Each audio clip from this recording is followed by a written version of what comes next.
aclarado el asunto logístico, que luego, sobre todo para los que luego van a pedir el certificado de asistencia, pues hay que decir que en la Universidad de Castilla-La Mancha tenemos la costumbre de controlar la asistencia, no sea que luego la gente tiene títulos y no ha pisado el aula, este tipo de cosas. Entonces, ustedes tienen que comprender que esto es importante. Bien, como también codirector y catedrático de Derecho Constitucional, pues tengo el honor de hacer la primera presentación de las jornadas. Antes, aunque sea de una manera muy breve, porque no me correspondía hacerlo en la inauguración, pues expresar, yo creo que en nombre de todos los profesores del área de Derecho Constitucional, nuestra satisfacción por tomar parte de este evento que, como todos los que se hacen con este convenio entre las Cortes de Castilla-La Mancha, la Universidad de Castilla-La Mancha y el Consejo Consultivo, es un evento participado por las tres partes de una manera, si queremos, igualitaria, donde hasta todas y cada una de las ponencias que ahora ustedes ven aquí en el programa, pues se han debatido, se han pensado y se han propuesto en una comisión con representación de las tres instituciones. Para nosotros y para mí, en representación de los profesores del área de Derecho Constitucional, pues para empezar es un placer y una gran satisfacción poder trabajar de esta manera, pues con representantes de instituciones de la comunidad autónoma, ¿no? Con, por supuesto, Nicolás Conde, como también codirector, Francisco Calvo Cirujano, Manuel Mirón, creo que está por aquí, Roberto Mayor, que también interviene, por mencionar por la parte de las Cortes, en el Consejo Consultivo, Joaquín Sánchez Garrido, Fernando Torres, Fernando Andújar, Enrique Belda en su doble condición también, porque si nos le dejan un poco en el Consejo, también le presentamos como profesor titular de la universidad, que lo es, y por supuesto esa es una enorme satisfacción. Y pues el privilegio de hacer la primera presentación de la primera conferencia me ha correspondido a mí. Y hay que decir que esta conferencia, pues como todas las demás, se propuso en esa comisión, porque pensábamos que la manera más lógica de empezar un ciclo de jornadas, de sesiones sobre los 40 años de Constitución, pues era retrotraerse al proceso constituyente y, por lo tanto, además, como la mayoría de los que estábamos ahí éramos o somos juristas, también pensamos, es importante que un historiador abra, ¿no?, y explique desde el punto de vista de la historia, pues ese proceso constituyente. Y en ese contexto, el nombre de Santos Juliá pues fue el primero que salió, porque probablemente pues estamos hablando de uno de nuestros historiadores que más y mejor conoce, entre tantos periodos de nuestra edad contemporánea, pues en el caso concreto, la transición política, que es lo que nos interesaba.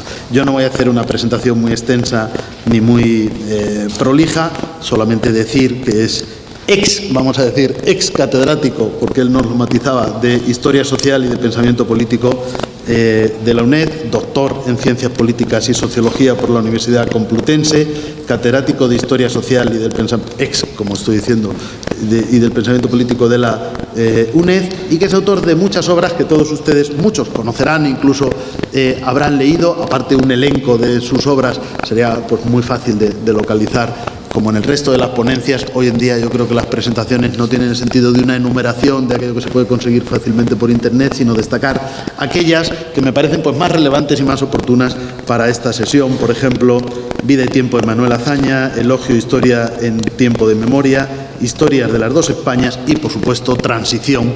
Y como digo, yo creo que si pensamos en un historiador de la historia contemporánea española que haya trabajado más y mejor y con mayor conocimiento nuestra transición política, pues sin duda alguna es Santos Juliá. Y con esa idea, pues nosotros le invitamos, él aceptó, él propuso este título un poco en la idea del tema que le sugeríamos, de la reforma constitucional al proceso constituyente, y creo que en nombre de las tres instituciones organizadoras lo que corresponde es expresarle nuestra más sincera gratitud porque haya aceptado nuestra invitación, porque esté esta tarde hoy aquí con nosotros en la Facultad de Ciencias Jurídicas y Sociales de Toledo, y por supuesto no quitarle ni un minuto más porque el programa es denso, sino darle la palabra para que imparta su conferencia. Muchas gracias. Muchas gracias.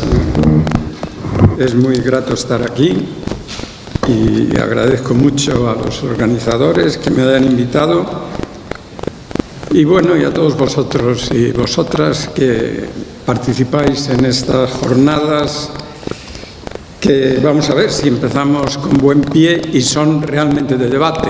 Para que lo sean, yo me voy a ceñir al tiempo que se me ha dicho, con objeto de que quede tiempo después para debatir de lo que hablo. Al título de esta intervención quedaría mejor si se suprimen los artículos, porque quedaría más claro que en la pretransición e incluso en el primer año de lo que llamamos transición, lo que estaba en juego o lo que se debatía entre las fuerzas políticas era si había que proceder a una reforma constitucional o a la apertura de un proceso constituyente. ¿Quién defendía una cosa y cómo se formó lo primero? La primera opción, reforma constitucional. ¿Y quiénes idearon lo segundo y quiénes lo defendieron hasta el final?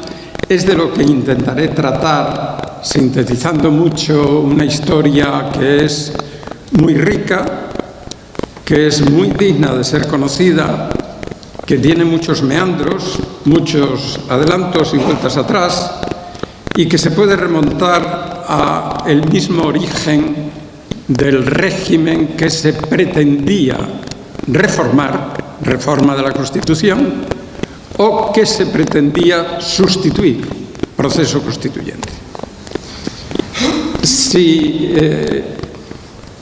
Si partimos del comienzo de estos planteamientos, habría que referirse en un primer momento, en la primera parte, la que se refiere a reforma constitucional, habría que referirse a ¿desde cuándo?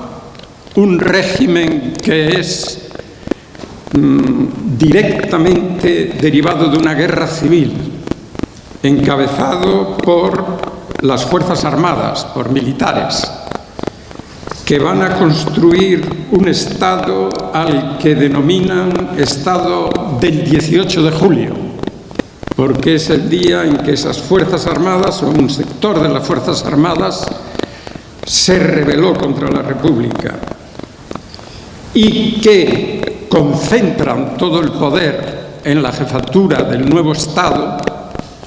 ¿Desde qué momento están hablando ellos de una Constitución? ¿Por qué este interés en que aparezca la palabra Constitución para definir a un régimen de estas características o de este origen? Y entonces nos tenemos que remontar a ese momento en que los aliados de Franco en la guerra civil empiezan a perder la guerra y se presume que quienes van a vencerlos, es decir, las potencias democráticas aliadas con la Unión Soviética, van a liquidar al régimen que es claramente percibido como un régimen aliado de los que van a ser derrotados en la guerra civil, en la guerra mundial, en la Segunda Guerra. Y es entonces cuando se empieza a pensar cómo se define al régimen. Fijaros que venimos de una república que ha sustituido, después del 14 de abril de 1931, ha sustituido a una monarquía. De manera que los sistemas constitucionales que ha vivido España hasta entonces son la monarquía constitucional, la Constitución de 1876 y la Constitución republicana.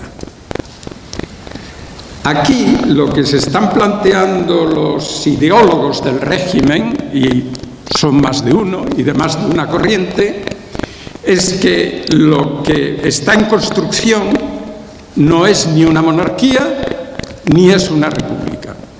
De hecho, no sabe muy bien cómo llamarlo.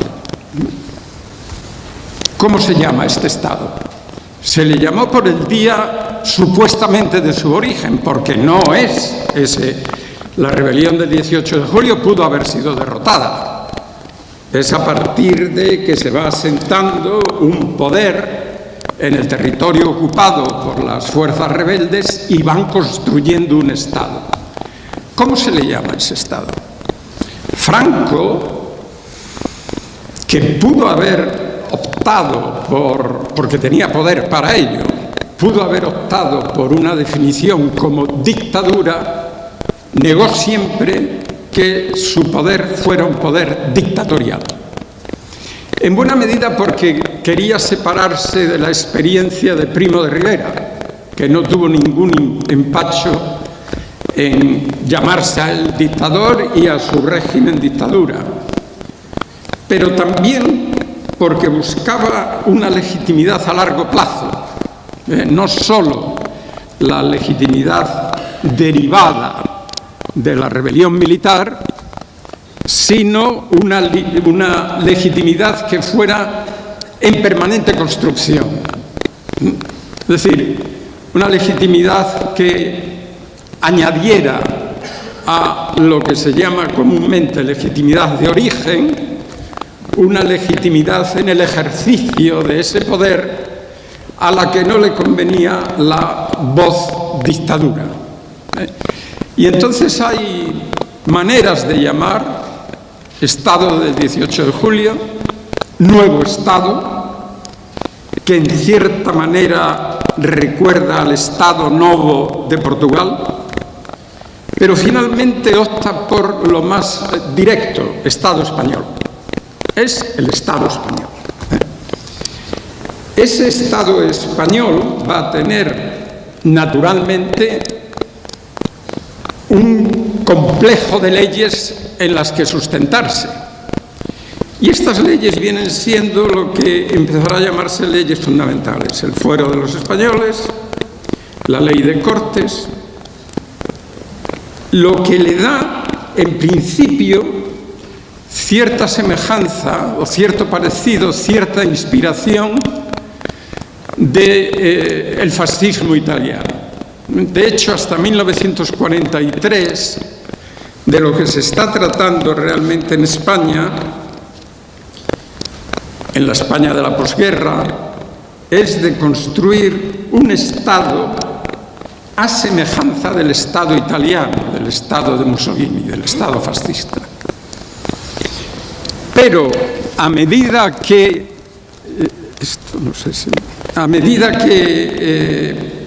la marcha de la guerra va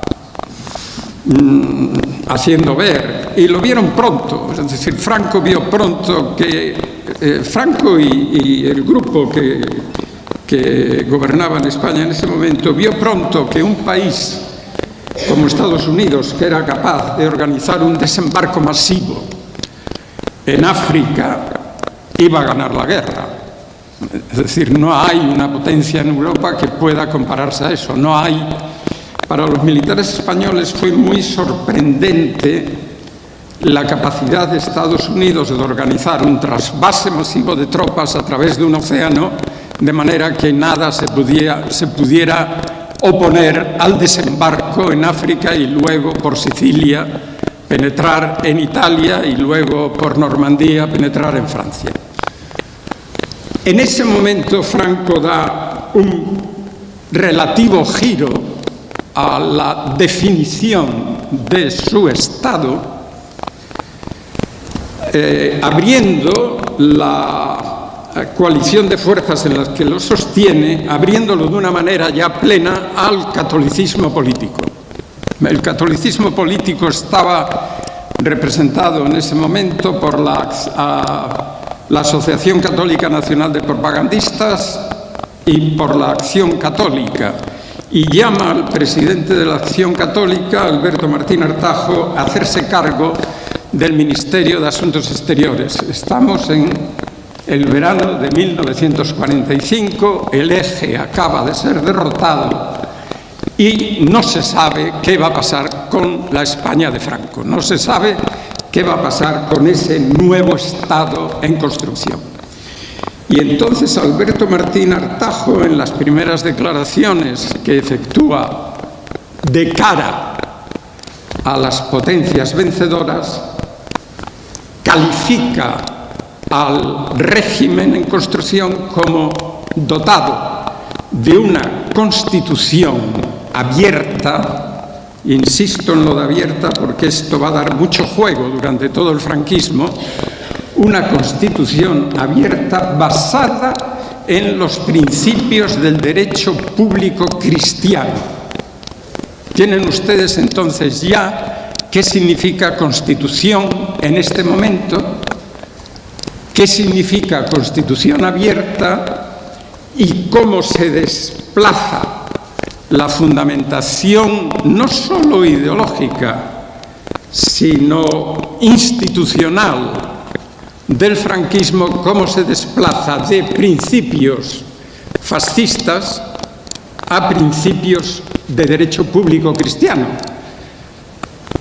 No se entra mucho en esta materia, no se dice en qué son cristianos esos principios de derecho público. Lo que me interesa destacar es que a partir de entonces el régimen se cree gobernado por una constitución y el régimen ya puede adoptar una definición que complementa la definición de Estado español. El Estado español, se dirá la primera ley que se aprueba en este tramo de la historia, en el año 47, define al Estado español como un Estado católico, social y representativo.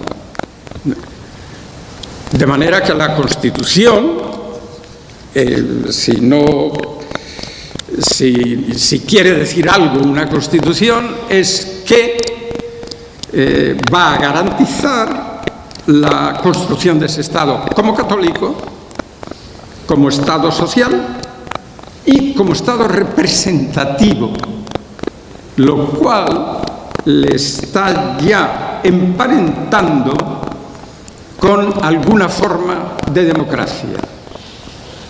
De manera que en este mismo momento también es cuando Pío XII pronuncia su discurso, digamos, de fin de guerra y, bueno, hace algunas disquisiciones sobre lo que significa la democracia y habla de la democracia representativa como sostenida en corporaciones que obedezcan a la naturaleza, a una especie de derecho natural por la que los ciudadanos de un país se organizan y están representados en instituciones del Estado.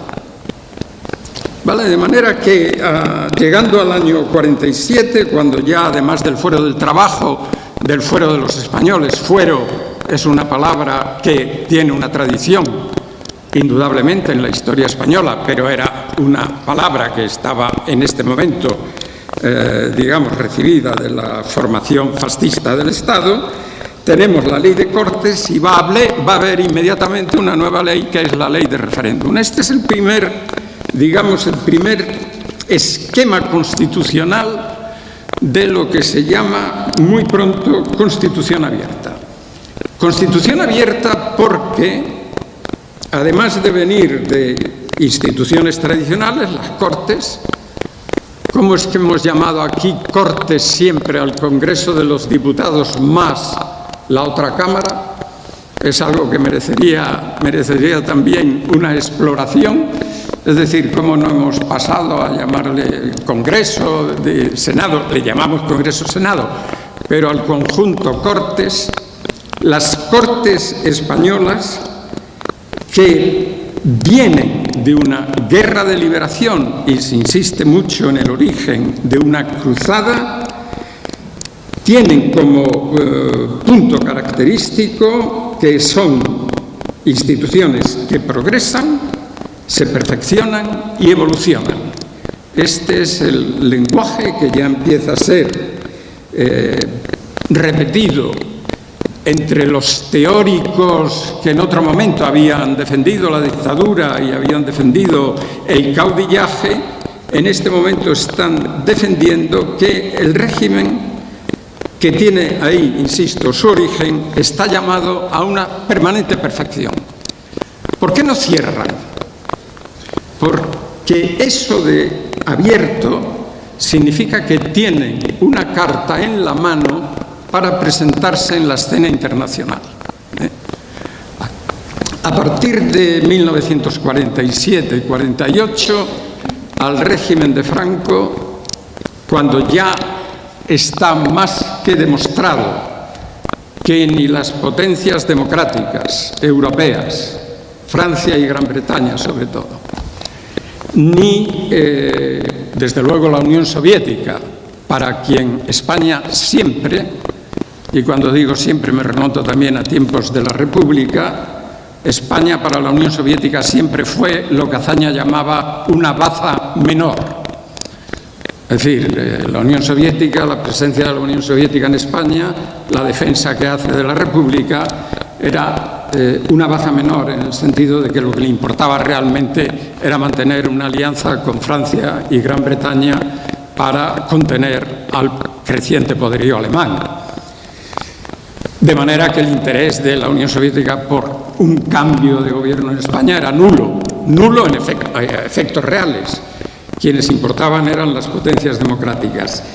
Es una carta que presenta entonces el régimen cuando se presenta en la escena internacional. Es decir, estamos partiendo ya de un régimen con principios cristianos que abraza una democracia orgánica, que fue el título que se le dio, y que no ha terminado todavía de constitucionalizarse. Sí hay la posibilidad de una negociación con Estados Unidos ya directamente, a partir del informe Kennan. Estados Unidos cambia de política, si es que alguna vez tuvo una política dispuesta a llevar a cabo en la España de la posguerra. Era la política que uno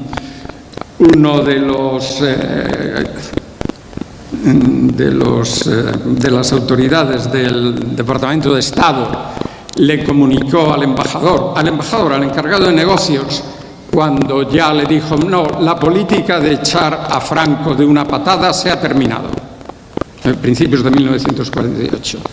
Kick out Franco policy is over, es textualmente.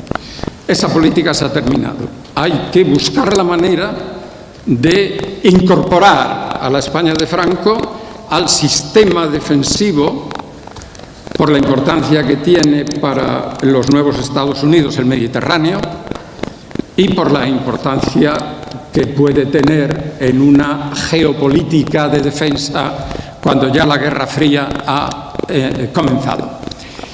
La negociación, en principio, estaba en cierto modo supeditada a que España se hiciera presentable a las democracias. Y además del punto de partida, que cada vez se insiste más en la naturaleza católica del régimen, en su carácter tradicional, en la democracia orgánica, era su capacidad de perfeccionamiento. Perfeccionamiento en el sentido de liberalización progresiva, como diciéndoles, y esto es el contenido básicamente de las conversaciones que darán lugar al Gran Pacto de 1953, como diciéndoles, déjennos ustedes tranquilos en lo que se refiere a la política interior, que nosotros vamos a caminar hacia una democracia a la española, insistiendo en lo de española. Cuando a López Rodó, mucho después de toda esta historia, le preguntan, ¿y España se dirige a una democracia? López Rodó era catalán, pero en este momento responde como un gallego. Le dice, ¿y qué entiende usted por democracia? Es decir, devuelve la pregunta. ¿Qué entiende usted por democracia? Porque yo, que sabía mucho derecho administrativo, no cabe duda, conozco al menos 300 definiciones de la palabra democracia. De manera que lo nuestro cabe seguramente en una de esas definiciones. Bueno, a partir de este momento hay ya una Constitución. Pueden darlo ustedes ya por consolidado a partir del año 53. Que es el pacto con Estados Unidos. Bueno, hay una ceremonia en Burgos en octubre de 1961, conmemorando el 25 aniversario de la llamada exaltación de Franco a la jefatura del Estado, en el que Franco toma la palabra y dice: tenemos una Constitución abierta mediante nuestras leyes fundamentales que configuran de manera robusta un régimen independiente de los acuerdos de sus gobernantes. Y avanza un programa para los años siguientes. Llevamos 25 años desde el comienzo de la Guerra Civil, 25 años. Y los próximos años servirán para completar y afianzar en lo que es humano nuestro ordenamiento constituyente. Todos los discursos de Franco están preparados, naturalmente, e indican, pero Franco no pronunciaba cualquier discurso. Es decir, que hay que leerlos con cierta, si se quieren interpretar, claro, hay que leerlos con cierta, con un grano de sal por una parte, pero también con cierta finura. Es decir, no siempre dijo lo mismo y no siempre quiso decir lo mismo. Completar y afianzar en lo que es humano quiere decir que parte del sistema no es humano, es divino. Nuestro ordenamiento constituyente es un sistema que está en permanente constitución. De hecho, uno de los pensadores procedentes de Falange más, yo creo que más lúcidos, más finos, que fue Rodrigo Fernández Carvajal, cuando esta fase se puede dar por terminada, que es en el año 69, con la declaración de Juan Carlos de Borbón como heredero a título de rey de la jefatura del Estado, Rodrigo Fernández Carvajal publicó un libro titulado La Constitución Española. Constitución Española se llamó ya Constitución Española culminada, se llamó ya a la Ley Orgánica del Estado. De enero de 1967, la promulgación derivada del referéndum de diciembre de 1966. Cuando Manuel Fraga, que era ya el encargado del sistema de propaganda del régimen desde el Ministerio de Información, monta toda la campaña del referéndum, y cuando, conocidos los resultados, se monta la campaña de qué había pasado en el referéndum, el punto en el que más se insiste es el de que esa señora joven, guapa pero sin exagerar, atractiva, bien vestida, que señala a los niños que están jugando y formando con el rompecabezas Vota Paz, con un rompecabezas. Lo que se había votado era paz, era sí. Toda la propaganda, es digno de estudiarse la publicidad que por primera vez se organiza de una manera profesional para empujar a la gente a votar en el referéndum sobre la Ley Orgánica del Estado. Esos que habían votado sí, que habían votado paz, que habían votado orden, que habían votado progreso, que habían votado... Lo que habían votado era una Constitución. La Ley Orgánica del Estado es la nueva Constitución. Y entonces aparecen libros la nueva Constitución, con todos los discursos, etcétera. Y aparece este libro que es el que me lleva a eso, de Rodrigo Fernández Carvajal. Y en ese libro él lo que dice es, y le va a dar mucho juego a quienes vienen después, es que lo que ha pasado en España, que ya él llama dictadura, porque hay una concentración permanente de poderes ejecutivos, legislativos y, en cierto modo, judiciales en la jefatura del Estado, esa dictadura es una dictadura constituyente. ¿Qué quiere decir Carvajal o Fernández de Carvajal con dictadura constituyente? Que es una dictadura que, cuando el dictador desaparezca, tiene una constitución ya establecida que permite su propia reforma. Esto se está diciendo ya a partir de 1969. Es decir, que primero ha sido la convicción de que efectivamente España tiene una constitución. La segunda convicción, el segundo paso, es que esa constitución es abierta. El tercer paso es que esa Constitución es reformable por las vías que alguna de las leyes fundamentales habían previsto para la reforma, especialmente el referéndum. De manera que tienen ustedes construido un poco el camino por el que un buen puñado de españoles, y sobre todo el puñado que tenía el poder, llegó a convencerse de que la Constitución española, con esta trayectoria, estas características, era una Constitución reformable. Y aquí aparece a partir de 1971, aparece una divisoria que va a tener mucho sentido para lo que va a suceder después. La Constitución era reformable, a ver si puedo sintetizarla, porque aquí entran gente, que tienen que utilizar el lenguaje con todas las cautelas posibles y que hacer encaje de bolillos con las maneras de hablar. ¿Hasta qué punto?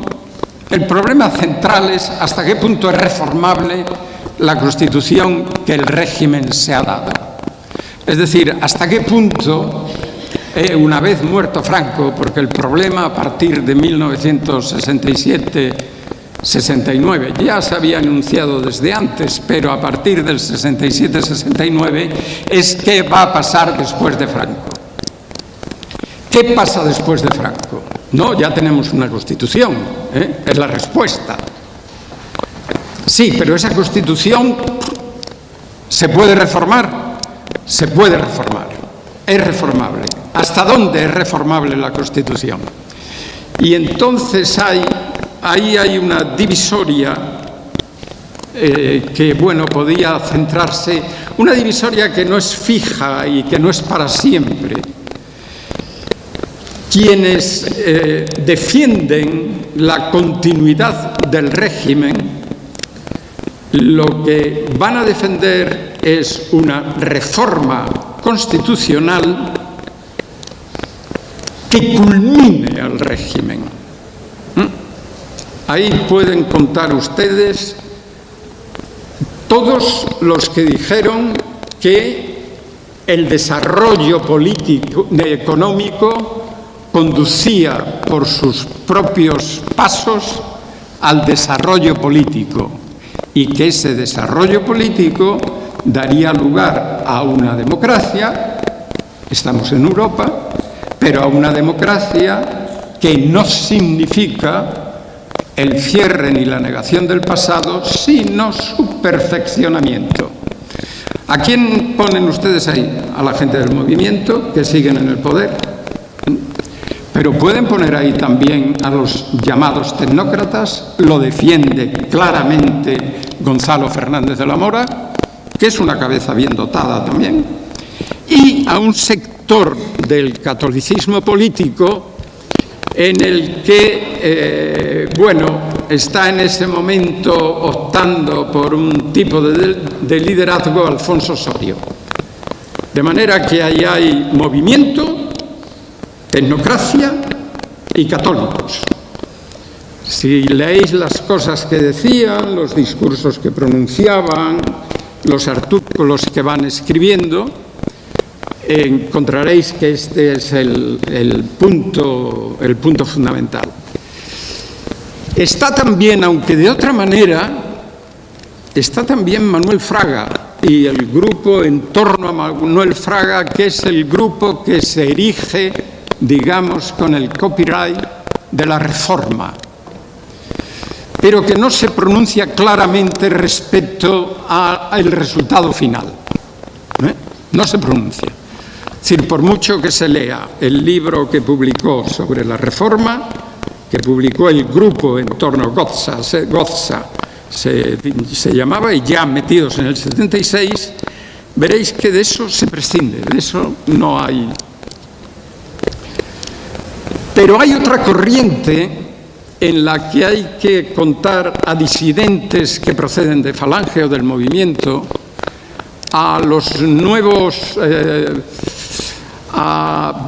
sectores del monarquismo, de la democracia cristiana, que ya está en marcha, la democracia cristiana, el grupo Tácito, en el que cada vez es más evidente que el proyecto que están presentando es el de una reforma constitucional que lleve a un tipo de régimen homologable al europeo. De manera que veis aquí en este sector formándose dos cuerpos de doctrina, por decirlo así, y que van a tener su traducción en dos políticas.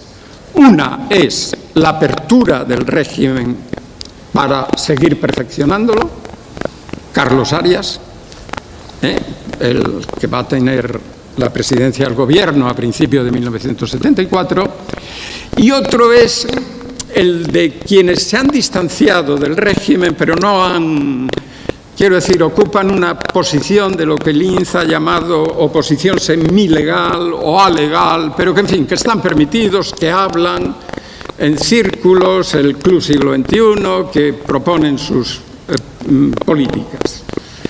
Ahí, si queréis, los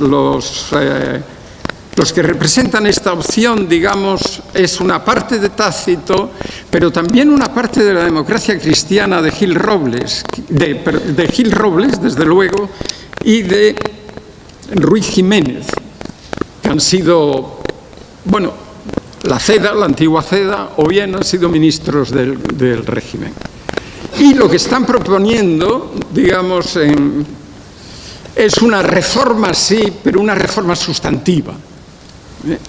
Sería la manera de expresarlo, una reforma sustantiva de esa Constitución, sin romper la legalidad constituida. El punto clave de esta historia es que no se rompe la legalidad constituida. Bueno, aparte de estas dos grandes corrientes van a llegar naturalmente a 1976 y se van a poner en práctica.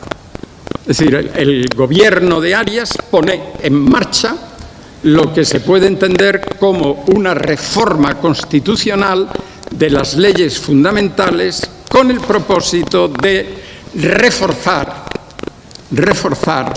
la legalidad de la que se viene sin romperla.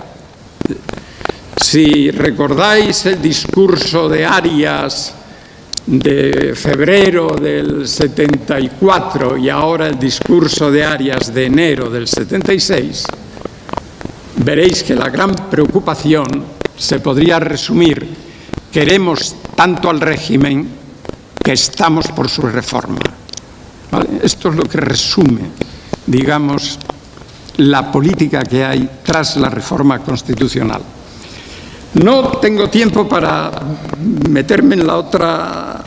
¿Hasta qué hora tenemos? 10:30. Bueno, No tengo mucho tiempo, le he dedicado un libro entero a cómo se está viendo desde la oposición todo esto, ¿no? Y muy sintéticamente, desde la oposición es clave desde el primer día, bueno, no es verdad desde el primer día, hasta 1947, la mayor parte de la oposición que está en el exilio está abogando por la caída de Franco y la reinstauración de la legalidad constitucional que había sido vulnerada y, por tanto, la restauración de una república. Esto es lo que defiende el gobierno de la República en el exilio, esto es lo que se presenta ante Naciones Unidas, esto es lo que va a ser, bueno, la política de coalición que da lugar a la reconstrucción de las entidades, de las instituciones republicanas en el exilio. Esta idea de que a Franco le puede sustituir directamente por una presión exterior una república va a desaparecer a partir de comienzos de los años 50 y se va a consolidar desde 1953. De manera que las mismas instituciones de la República realizan lo que el presidente del Gobierno de la República en el exilio, Gordón Ordaz, tituló «Hemos realizado el holocausto de legitimidad». Es decir, la República renuncia después de Franco al legitimismo republicano. Les estoy hablando de 1951 a 1955-56. Renuncia al legitimismo republicano y pone en su lugar una política que había desarrollado el Partido Socialista en sus contactos con monárquicos que se habían mostrado disidentes del franquismo en la medida en que no reinstauraba una monarquía. Es decir, conversaciones Indalecio Prieto, Gil Robles, firma de un proyecto de transición, que le llaman así, de la dictadura a la democracia por la vía pacífica, que se va a condensar en 8 puntos: la amnistía en primer lugar y en el último un plebiscito o unas elecciones a unas cortes constituyentes por la que los españoles se dieran el régimen que quisieran. De manera que cuando de la oposición se habla de proyecto constituyente, lo que se está diciendo desde 1948 en el acuerdo socialista monárquicos, desde 1951 y muy formalmente ya en el 56, que es un año clave para esta historia porque son los 20 años del comienzo de la guerra, es la primera rebelión de estudiantes en Madrid, cambia la política radicalmente del Partido Comunista, etc.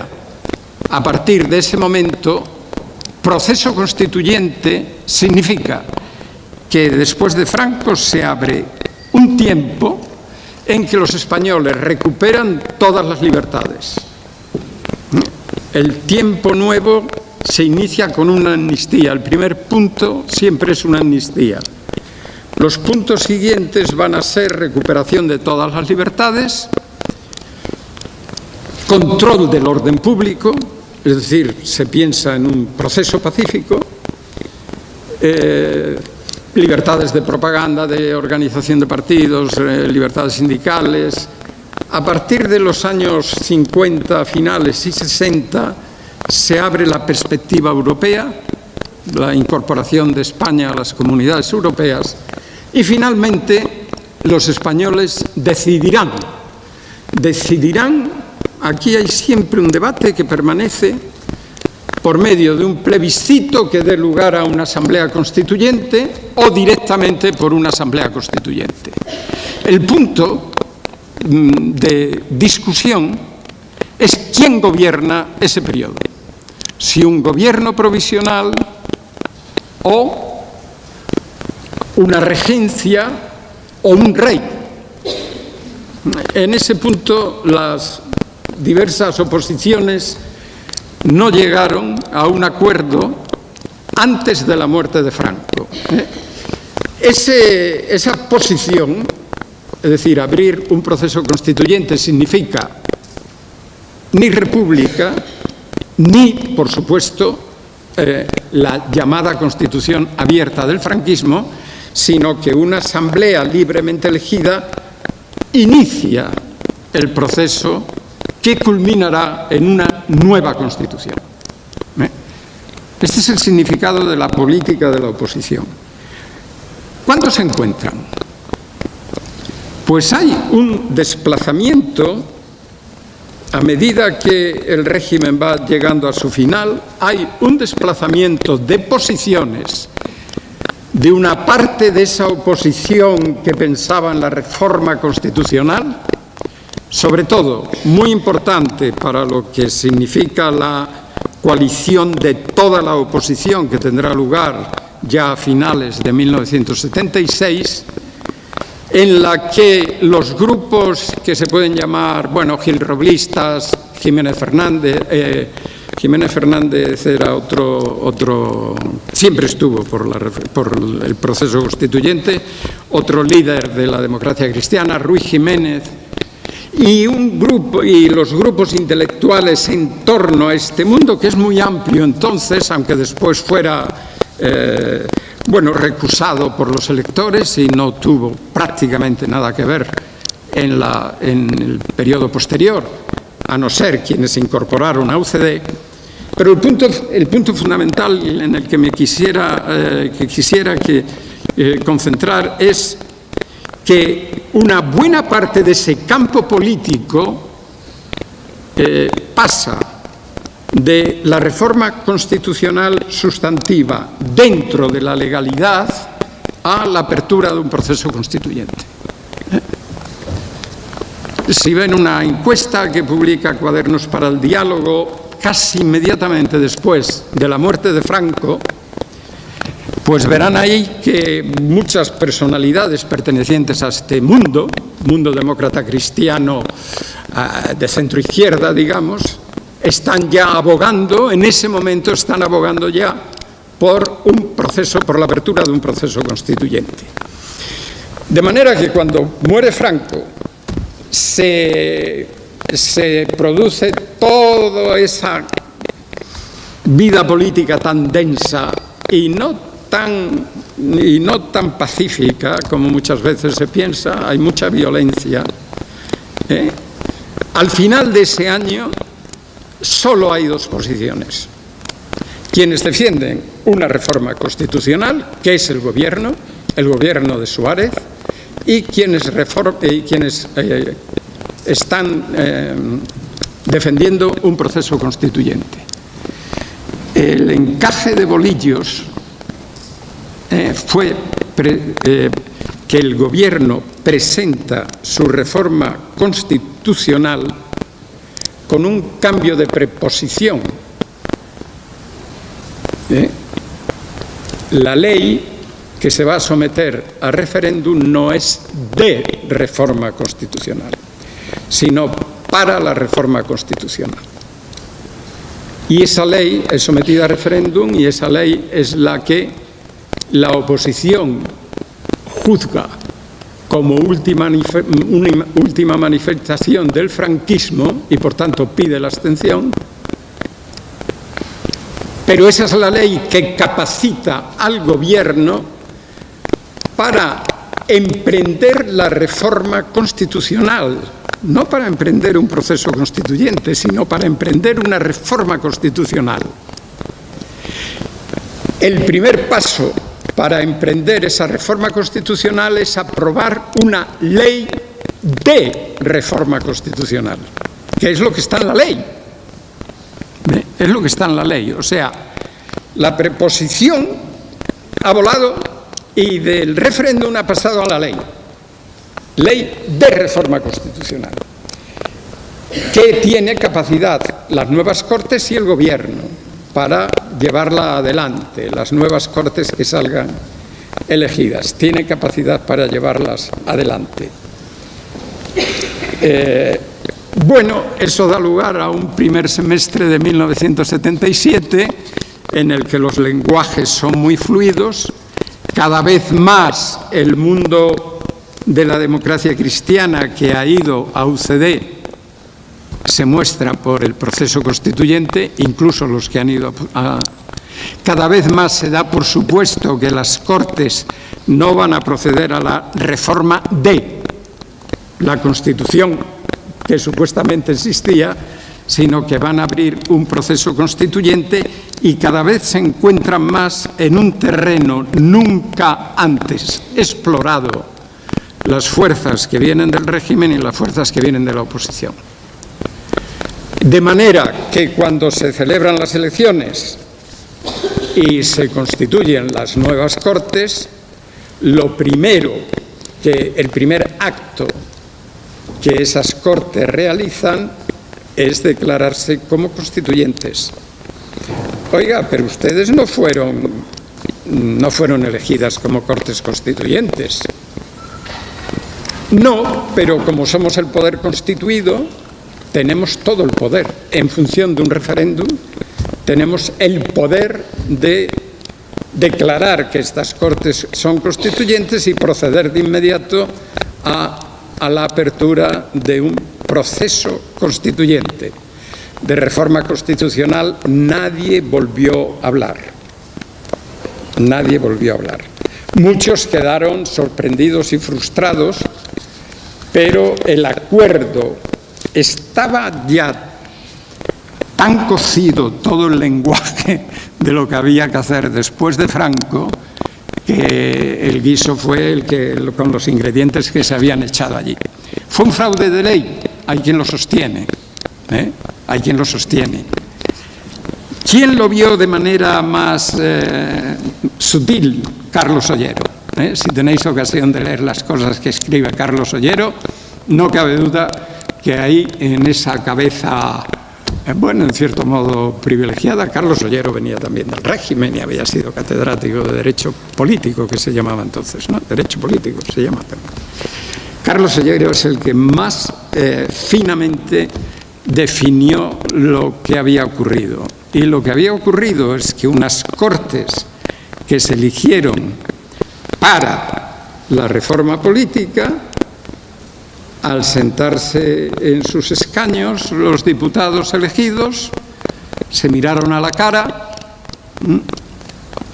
Sol Gallego Díaz ha recordado una escena que significa mucho, de cuando ella era una periodista muy joven, 20 y pocos años, presenció la escena de el recibimiento que le hace en el Congreso Adolfo Suárez a Dolores Ibárruri. Hay un momento, claro, Suárez viene de la Secretaría General del Movimiento y Dolores Ibárruri, si hay alguien que personificara la política del Partido Comunista, con esa voz extraordinaria de la que le dotó la naturaleza y con esa capacidad discursiva que tenía y oratoria, había sido la mayor porque bueno, Carrillo no le iba muy a la zaga en su capacidad persuasiva y oratoria.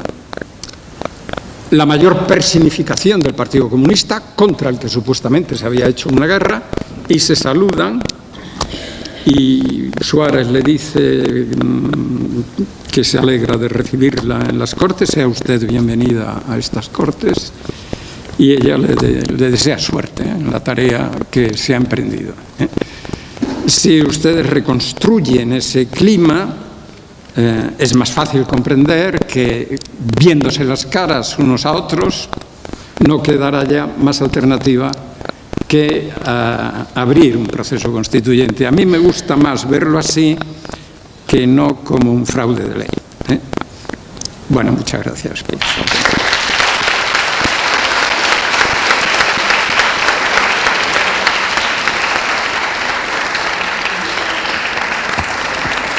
Muchas gracias al profesor Santos Juliá por la excelente ponencia, aunque los tiempos nos marcan algunos límites. Creo que sí que hay margen para unos minutos de debate o para que alguien, si lo desea, pues pueda plantear al ponente cualquier consulta, duda o inquietud.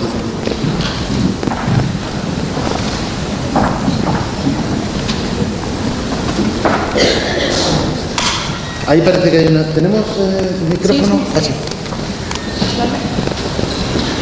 A ver, ¿quién quería intervenir, por favor?